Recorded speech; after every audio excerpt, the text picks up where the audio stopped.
Hello, I am Endlessness and welcome back to Final Fantasy VII Ever Crisis, and in this video I'd like to cover the guild battle.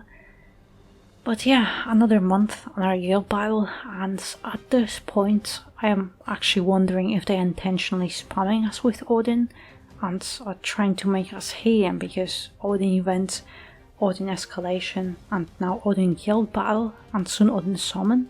So it sounds like it's Odin Crisis. But yeah, Odin Svartr, or just Black Odin, is the boss, and he is very similar to normal Odin, but he behaves a bit differently. But just like for every Odin, you want to use physical earth attacks, but this Odin will attack the character with the highest physical attack stats, and he will be locked onto that character.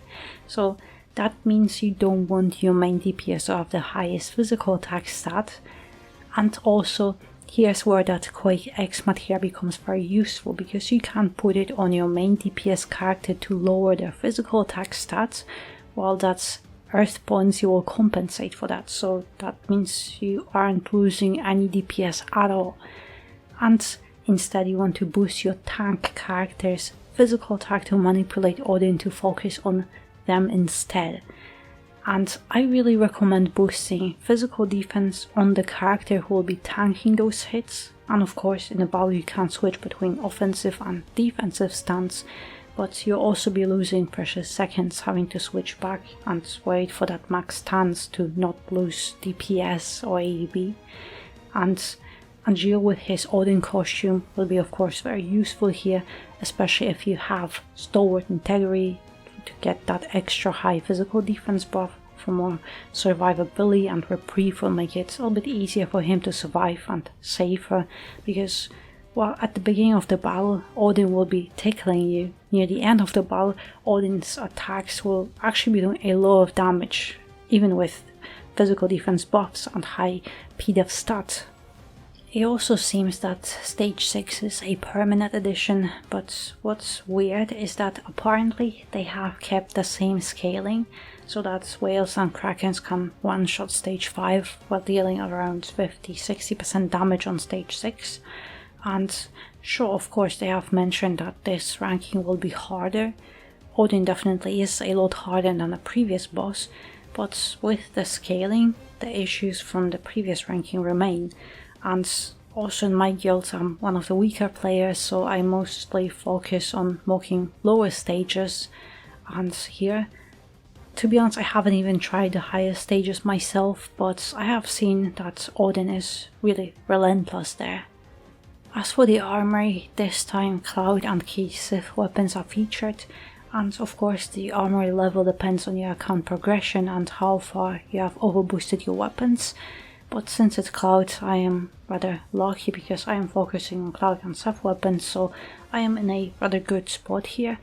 But it also feels like they have expanded featured gear, because sure, a lot of those are newest outfits that are featured, but also older year 2 ones are featured as well. So it feels like more costumes are featured than the past. Even if you skip many banners, it feels like it is a little bit easier to get higher bonus here. But the featured gear always rewards you more for pulling on banners, since 400 points per outfit is a lot more than 100. So since this ranking is all about physical earth, we really have only 2 options for DPS.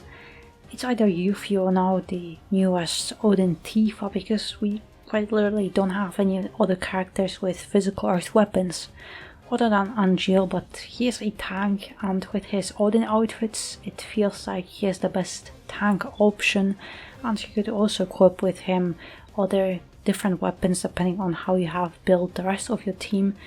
But personally I am using Sephiroth because I am Sephiroth simp, and despite him being magic earth, he is my best earth DPS, and with this setup I can one-shot stage 2 and do around 50-60% on stage 3.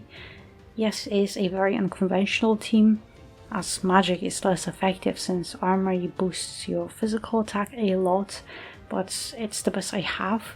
But this is just my personal team, And here I have a more optimal team with Yuffie instead, and with this team I can one-shot stage 1 and do around 90% stage 2 and then 40% stage 3.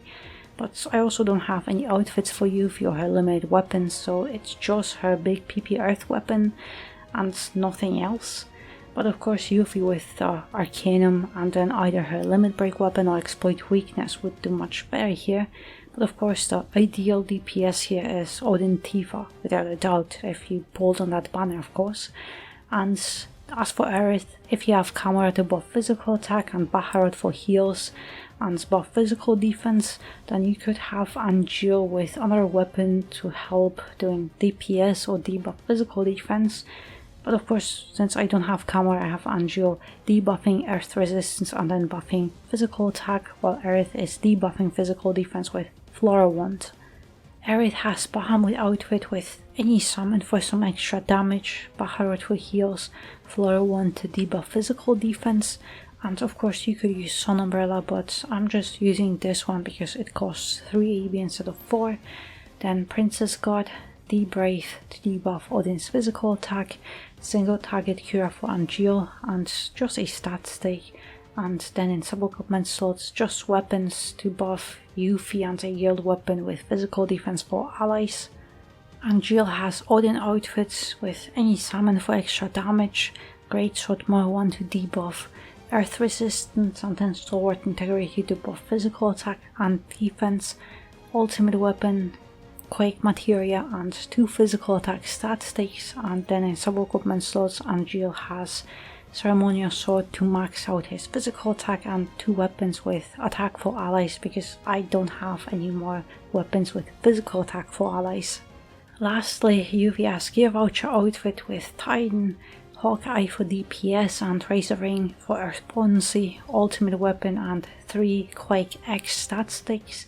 And then in sub-equipment slots, just weapons to max out her physical attack and boost Earth and physical ability Potency.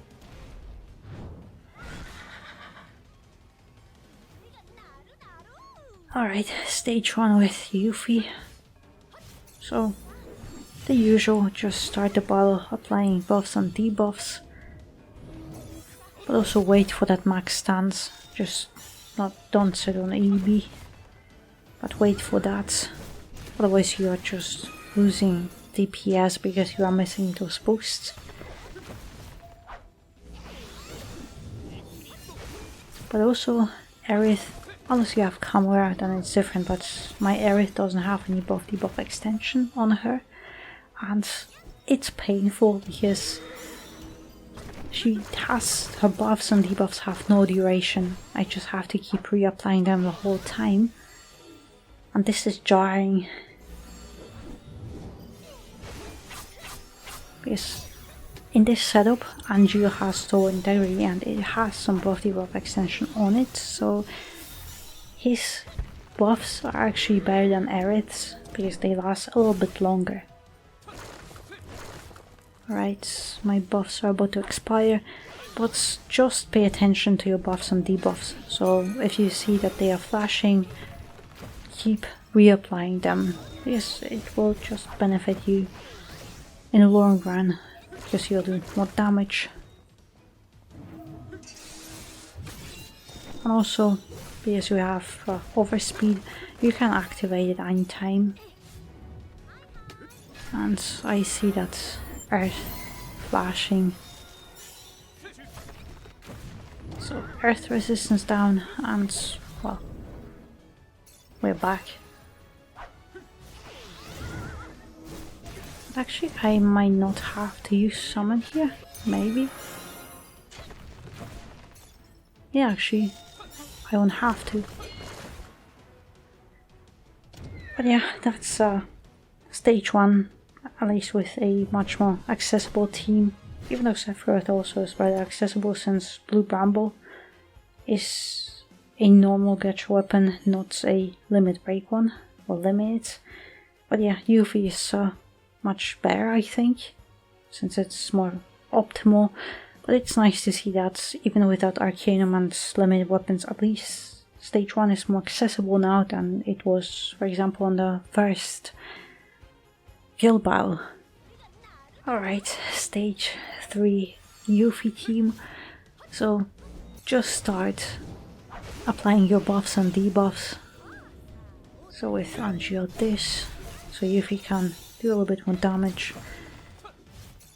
But also I have to apply those physical attack buffs. And because Aerith has no buff debuff extension, Angeal's buffs are better. But also on stage 3, I would recommend not only pay attention to your buffs and debuffs, but also to the HP of your tank, for the character who will be tanking those hits. Because now Odin, since it's higher stage, he will do a little bit more damage. But also Aerith without any buff debuff extension, you have to recast those buffs and debuffs so often. Alright, I have to reapply all those buffs again.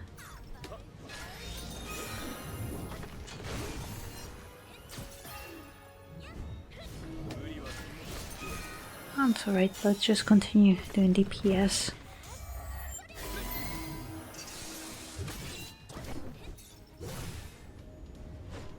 But yeah, I can see that in this setup, Angel could work with his acquired endurance to do some damage, because he's taking damage the whole time, so he would hit harder. But it is also risky, and I think all weapons work. So Integrity, the Shinra model, to debuff physical defense, all of them. They will work depending on your team, how you want to play it. Some are safer, some not. A little bit more riskier. And also here, at least on stage 3, you don't really have to switch your defense here. Odin will do a little bit more damage, but it's just a tickle.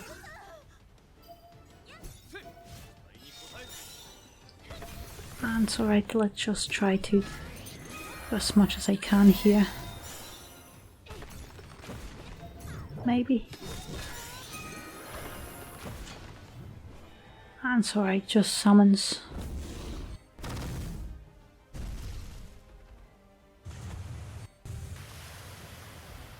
Yeah, that should be 47%. But yeah, just try to pay attention to your buffs and debuffs. And then later in the battle, try to heal your tank so they don't die if you don't have reprieve, to make you feel a little bit safer. So how much? Yeah, 46%, I was right.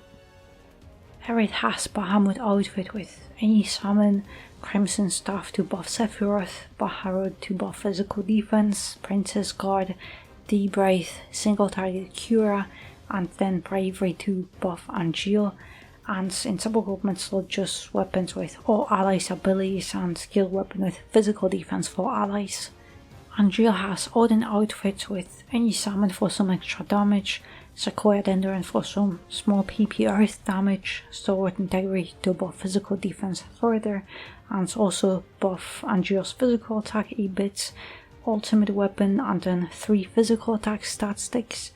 And then in sub-equipment slots, just weapons to max out Angel's physical attack and Odin Greatsword to buff Sephiroth. But also I wanted to give Angel's a bit more physical defense, but I also tried boosting Angel's physical attack as much as possible so that Sephiroth doesn't get targeted, because Genji buffs also will boost his physical attack as well. Lastly, Sephiroth has Odin outfit with Titan, Blue Bramble for DPS, Odin to apply that exploit weakness, Genji 3 magic attack stat sticks with Earth Buoyancy, and then in sub-equipment slots Sephiroth has all weapons that will boost his damage further.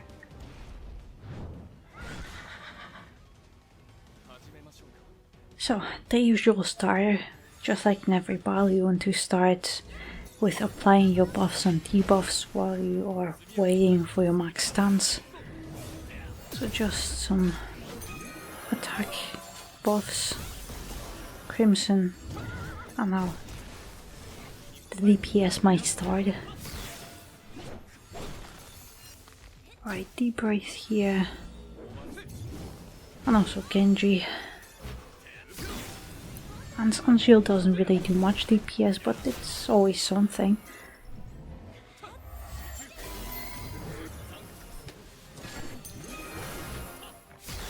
And also depends on your setup, because now with the Crimson stuff, Aerith has some buff debuff extension, so actually her buffs, the duration is better than Angeal's.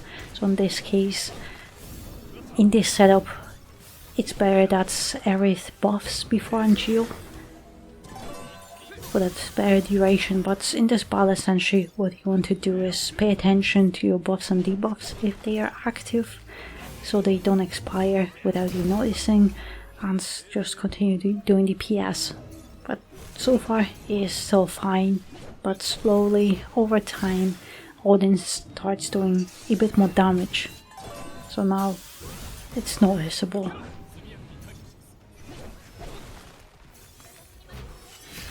Right, deep breath here, and I have to reapply those buffs.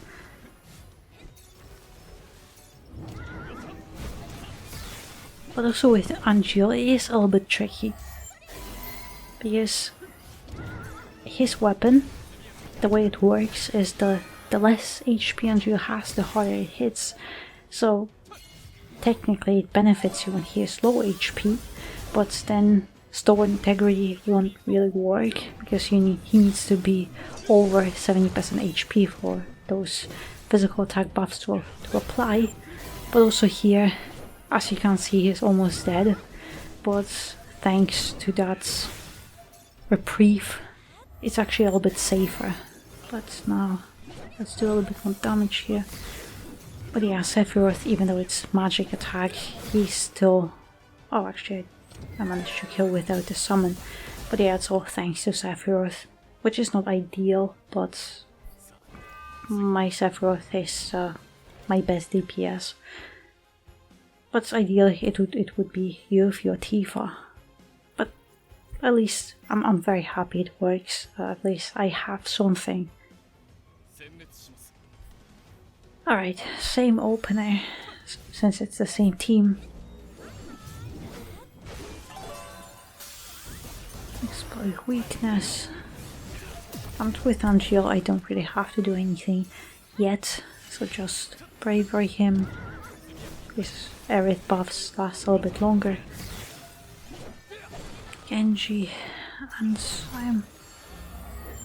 Alright, now Fortress, and just DPS now. Just deep breath, and we're good.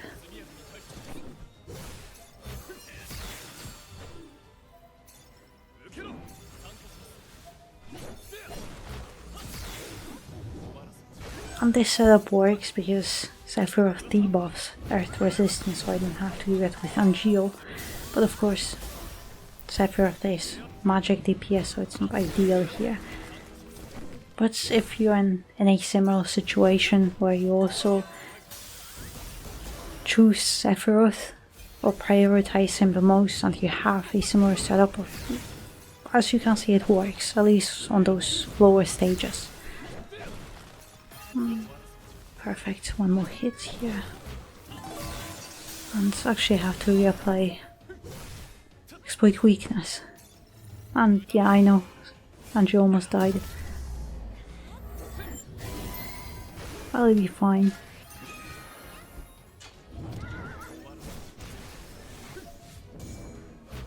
Alright, I'm not going to risk it any longer. Yes, that was already a little bit risky.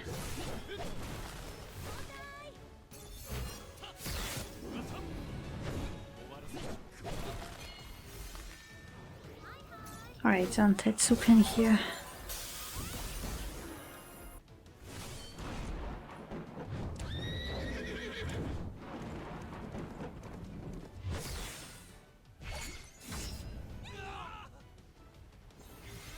And actually perfect, and we still didn't lose his reprieve.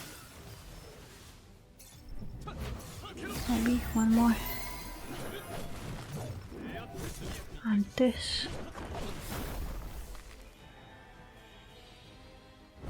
Actually, this was a very good run. Yes, my average is 50-60%, and this is above that.